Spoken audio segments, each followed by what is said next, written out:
Pues, estimados televidentes, no hay momento de nuestra vida, de nuestros días y de nuestras noches aquí en México que no descubramos algún artículo y que tengamos que admitir, es chino. Medicinas, artículos alimenticios, artículos deportivos, bueno, prácticamente de todo tenemos realizado en China. Y así vivimos. Por eso nos da muchísimo gusto que ahora tengamos un producto nuevo leonés, regiomontano no, pero sí santacatarinense, que vaya a invadir China con un producto de aquí de Nuevo León y un producto pues que la verdad está en chino y es la poesía, y tenemos a este precursor, a este invasor del pueblo chino por la vía de la palabra y de la palabra poética. Margarito, pues esto que estás haciendo tú, qué bárbaro, eres nuestro abanderado prácticamente aquí del país. Ya parezco un invasor, parece que estamos haciendo la guerra de los poemas con los chinos. y bueno, y por lo que veo, vas ganando, cuando menos hay buen empate, porque pues te respondieron muy bien. ¿Cómo está esto, esta aventura Está complicado porque son muchos chinos, y aunque en México somos muchos poetas, como quiera somos menos. Sí, pues que es 1.200 chinos contra 1.200 millones, perdón, de chinos. Sí. Bueno, pues todo empezó hace unos 3 años. Tuve la posibilidad de ser invitado a un festival de poesía al suroeste de China, en Yunnan. Y bueno, ahí empezó como que este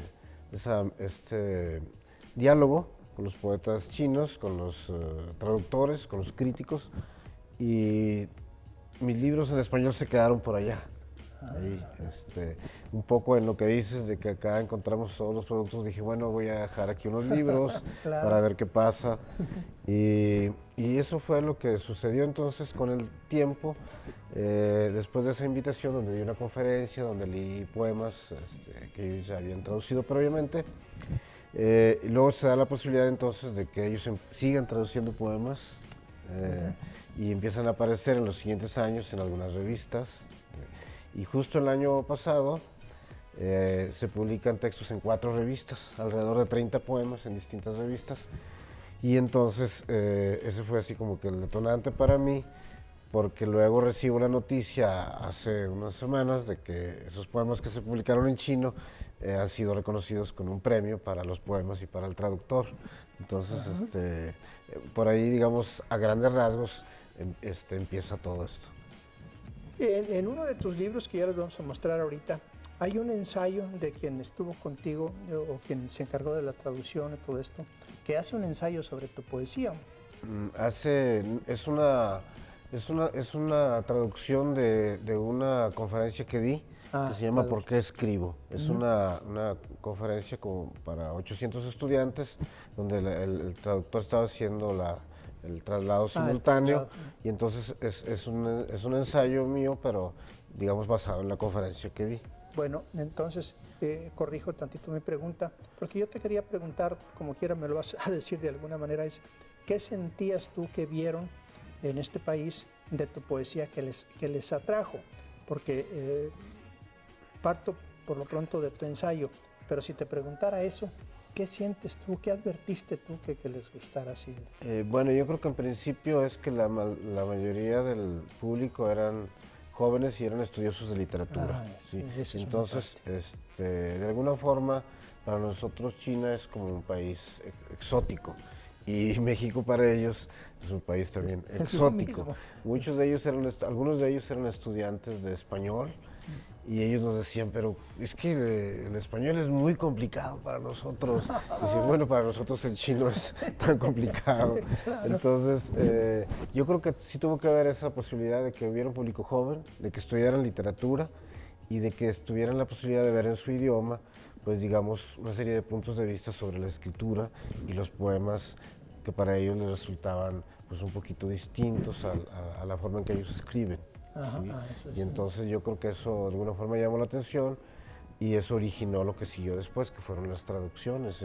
De hecho, pues están traduciendo en este momento ya un libro completo que se llama Caballos de Bambú, que es la experiencia de ese viaje a China y el regreso a México. Ah, mira, o sea, tú ya escribiste ahí, bueno, poesía obviamente en español, en tu español, pero la fuente de inspiración es tu viaje a China. El viaje, sí, digamos, esa interrelación entre los dos países, viendo mi país desde la distancia y viendo después a China desde la distancia. Eso es el libro. ¿Cuáles son tus experiencias en este sentido? Háblame particularmente cómo percibiste, pues tienes dos percepciones, como tú dices. Me interesaría, así por lo pronto, la segunda. ¿Cómo percibiste al lejano oriente? Es decir, bueno, en lo particular a China. Bueno, yo tenía como lo que conocía de Octavio Paz, que fue de los primeros que trajeron a México los poemas de Oriente, sobre todo Japón y China. Y entonces al estar allá, bueno, sí me doy cuenta de la importancia que tienen algunos escritores, no solo mexicanos, sino latinoamericanos. Es decir, los tirajes más pequeños en China de un Gabriel García Márquez, de un Octavio Paz o de un Juan Rulfo, son de mínimo 100,000 ejemplares. Entonces eso eso percibir digamos, la importancia que tiene la cultura y la poesía en ese país fue lo primero que me llamó la atención. Lo otro, pues me dio la posibilidad de acercarme más a la cultura china y ver cómo así como que en siglos han estado como encerrados y luego en momentos se abren hacia Europa. Ahora en América Latina los tenemos en todas partes, porque digamos hay una gran cantidad de países de América Latina donde se enseña sobre todo chino mandarín y más los productos que tú dices que los encuentras no solamente aquí, sino en toda América Latina y en Europa. Es cierto. Entonces, esa percepción de gente como muy metida, muy formales, pero también formales y serios, pero también cuando rompes esa barrera, muy cálidos. Ah, mira, sí. Fíjate que me hiciste recordar a lo que sentenciaba alguna vez Carlos Monsiváis, consignando el 1,000,000 de ejemplares sobre Pedro Páramo que se habrían vendido en China. Y esto pues te estás aparejando de alguna manera con esta suerte tuya. ¿No? Son varios millones ya los que llevan en el caso de las obras de Juan Rulfo. En el caso de esas revistas, son revistas que tiran entre 10,000 y 30,000 ejemplares. No son tantos millones todavía, claro, pero bueno, bueno, ahí va. Vamos a continuar platicando así con esto. Antes quisiera que nos tomásemos un cafecito Vamos nada más a para que nos ayude a que Van nuestras a decir ideas que es tequila, sí, sigan caminando bien.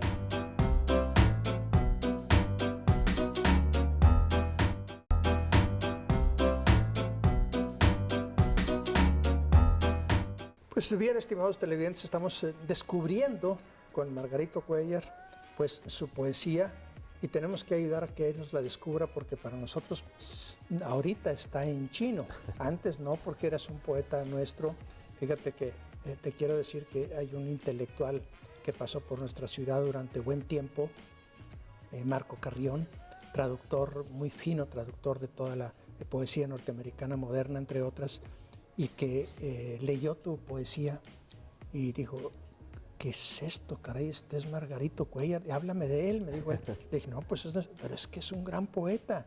Y ese elogio, a mí, ¿qué le ves? ¿Qué le viste? Y bueno, ya me habló un poco, me elogió tu poesía y me dio muchísimo gusto que él fuera, bueno, es lector muy atento, por supuesto, habla muy bien de él, pero por supuesto que también habla muy bien de tu poesía.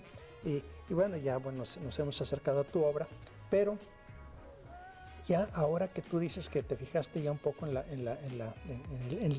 el alma china, ¿cuáles son tus percepciones, tus descubrimientos, tus aportaciones más al espíritu chino, como para que aquel que lea diga, bueno, pues leyendo la poesía de Margarito Cuéllar ya te puedes adentrar más al alma, al espíritu de China?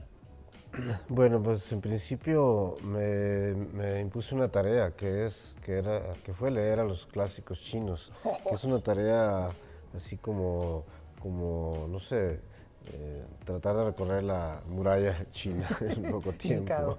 Y en eso he estado, en estos años ya conocía algunos de los clásicos chinos, son varias dinastías, son cantidad de poetas, pero bueno, hay antologías. Y en algunos de esos viajes, sobre todo a España, conseguí algunas antologías y entonces tuve la posibilidad de tener ese acercamiento primero al pasado y luego al presente. ¿Qué hay ahí? Pues hay un acercamiento a la naturaleza que nosotros desconocemos un poco, es decir, aquello que nosotros tendemos a destruir o a hacerle daño, ellos tratan de protegerlo. Es decir, de alguna forma tú vuelves la mirada hacia ciudades como Shanghái o Beijing, y dices, no, pues son ciudades como cualquier ciudad del mundo, que se hace daño. Caracas o Monterrey o Nueva York. Sí, sin embargo, hacia el interior de ese inmenso país, hacia otras fronteras sí encuentras todavía esa cercanía con la naturaleza, ese diálogo con la parte que tiene que ver con el desarrollo, pero un desarrollo con mucha protección, sobre todo del medio ambiente. ¿Sí? Particularmente eso. Y eso se refleja en la poesía, es una poesía muy desde el interior, muy hacia el otro, con un respeto por los silencios, por ejemplo, que es algo que nosotros, eso sería yo una distinción que nuestra poesía, por ejemplo, la poesía de Occidente, la poesía de América Latina es una poesía de mucho ruido. La poesía oriental es una poesía de silencios, ¿sí? Y de confraternidad con el otro. ¿Sí? Entonces, como te digo, todo eso está cambiando porque igual esas ciudades, que también son monstruos, claro, por supuesto. igual entran a un territorio también de descomposición, pues como todas las grandes ciudades, y tienen más que descomposición de encontrar aspectos que son positivos y negativos. Claro. Ahora, perdona la pregunta, tú dices que estuviste en España donde te acercaste a la literatura china con traducciones, debo suponer. Sí, sí, ahí... ¿O ya lees chino?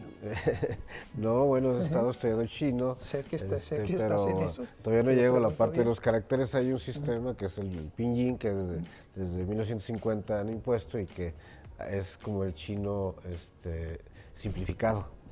Pero llegas a un momento que tienes que llegar a los caracteres y ahí ya no hay vuelta de hoja. O entiendes caracteres o no entiendes chino. Ya te quedas ahí. Sí, porque no hablan el chino simplificado. Ese es el sistema que utilizan en las escuelas primarias para que los niños aprendan su idioma, para que aprendan a leer y a escribir y a comunicarse. Y con ese sistema, fuera del mundo chino, aprenden los adultos. Es decir, ese es nuestro nivel cuando lo estudiamos después de 4 o 5 años. A ver, ahora pues preséntame aquí tus resultados, los resultados de tu viaje. Tenemos aquí 3 libros, algo que traes de acá de Colombia. Sí, pues... ¿Cuál es el primero que quisieras mostrarme? ¿Es de por aquí? Pues ¿Es de por allá? vamos a mostrar por acá. Sí. Pues es una revista que se llama Master, y es una revista pues que hacen un grupo es una revista un poco más comercial. Entonces estos son los poemas en chino. Es decir, estos no... Eso sí que están en chino. Estos no han aparecido en español. Y luego aquí viene Sun Xintang, que él es el director de los Institutos Confucio para América Latina, con sede en Chile, y es el traductor de algunos de mis poemas, junto con Ángela, y de mi conferencia que impartí en Yunnan. ¿Sí? Mientras, y ya todo lo demás es pura letra. Pues sí, ya todo lo demás está en chino. Todo lo demás está en chino. No, pues ahí lo dejamos. Partes emblemáticas de tu conferencia, ya de tus conceptos que llevaste justamente allá. Sí, el por qué escribo, es decir, tratar de reflexionar por qué escribo, pero a la vez que tratas de pensarlo, no estás pensando en la individualidad, sino por qué escribe el escritor, por qué escribe el otro, por qué escribimos todos los que nos dedicamos a escribir, ¿no? Entonces, básicamente ahí yo empiezo con esa experiencia de leer autores precisamente como Juan Rulfo, como Octavio Paz, como Gabriel García Márquez, que son así como mis fuentes de mis maestros, de alguna forma José Emilio Pacheco también, Carlos Monsiváis en la parte periodística. Y entonces, ¿por qué escribo? Bueno, pues porque hay padres literarios, maestros, que de alguna forma nos inyectaron a través de sus páginas la enfermedad de la escritura. ¿Y cómo aparte de estos maestros, bueno, tus grandes sacerdotes, ¿cuáles son? Gurús. Esos grandes gurús, perfectamente bien dicho. ¿Cuáles son tus simientes poéticas santacatarinenses? Bueno, yo soy de San Luis Potosí, radicado en Monterrey en una parte, pero ya los últimos cantidad de años en Santa Catarina, luego regresé otra vez a Monterrey. Pero digamos ahí me meto un poco más a la historia. Cuando estoy en Santa Catarina me meto más. Desde ahí prácticamente me empiezo a beber la poesía que se hace en Nuevo León. Es decir, como era un fuereño, dije tengo que conocer Nuevo León a través de sus poetas. Y entonces ahí es donde empecé a estudiar a los poetas de de la antigüedad, en nuestro idioma, en el norte de México y sobre todo en Nuevo León. Entonces, permíteme que los ubique como tus padrinos, y yo diría que entonces en San Luis Potosí mamaste, en el sentido estricto del término lo digo, algo también de poesía de tu estado, ¿o no? ¿O eras muy niño demasiado? a los 6 años el retorno lo hice posterior. O sea, es decir, así como hice con Nuevo León, hice con mi tierra natal y escribí algunos libros sobre esa geografía, sobre las raíces de la familia en todo ese territorio, pero es posterior. Es posterior. Así es. Bueno, ya saldrá por ahí algún... Yo fuerza quiero encontrar el nido nutricio ahí como en tu propio terruño, pero bueno, vamos a tomarnos una pausa y continuamos. Estamos platicando, estimados televidentes, con Margarito Cuéllar, poeta que pues se lee muy fácil, pero hay que leerlo ahorita, porque después va a estar en chino. Continuamos.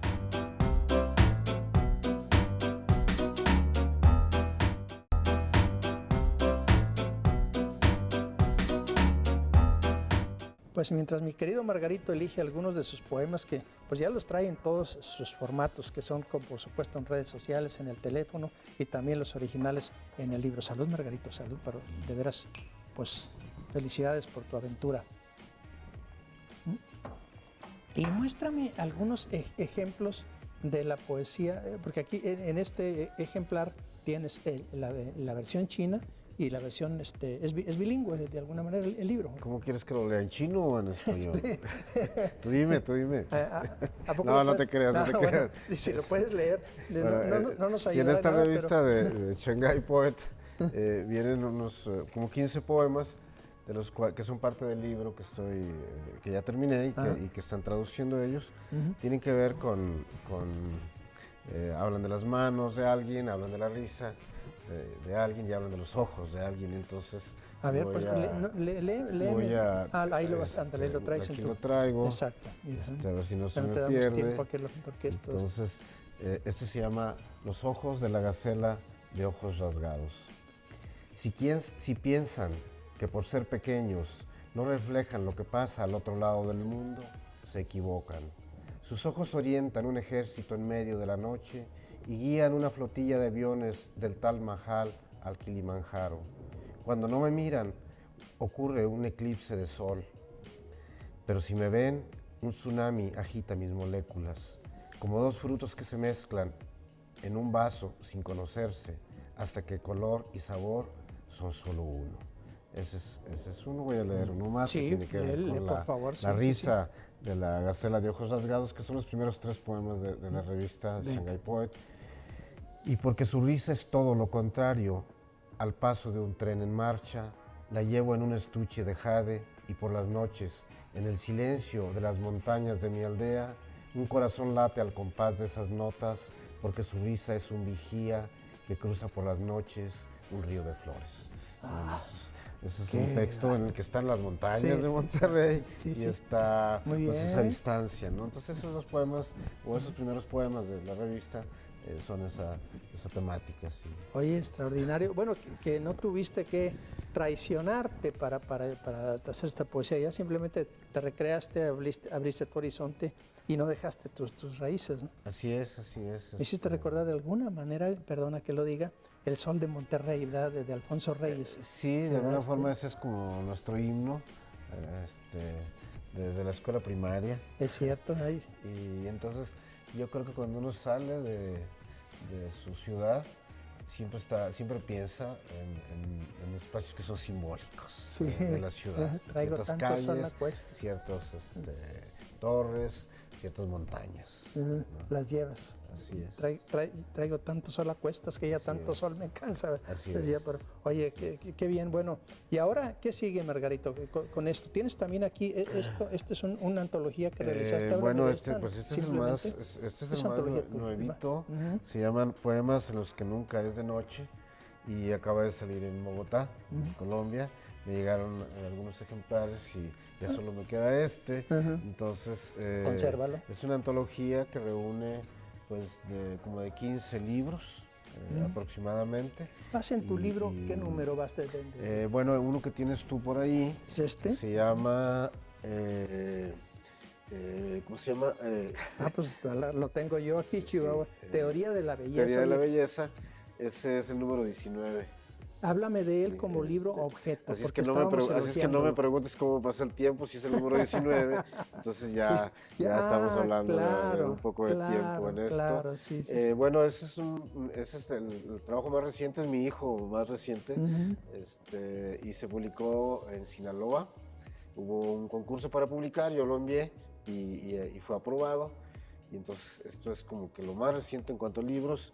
Y bueno, mi sorpresa que me llega, y veo que es un libro cuadradito con un formato muy un poco bonito, distinto como libro objeto está precioso. Es un libro que hice con una beca de Conarte hace ya algunos años, porque me gusta que los libros reposen así como los buenos vinos, y ya cuando siento que están para salir al aire, pues los doy a conocer. Entonces, eso es un trabajo que tiene que ver con la temática de la frontera, migración, fronteras, voces en Estados Unidos, el lenguaje, voces nuestras de mexicanos en otros territorios.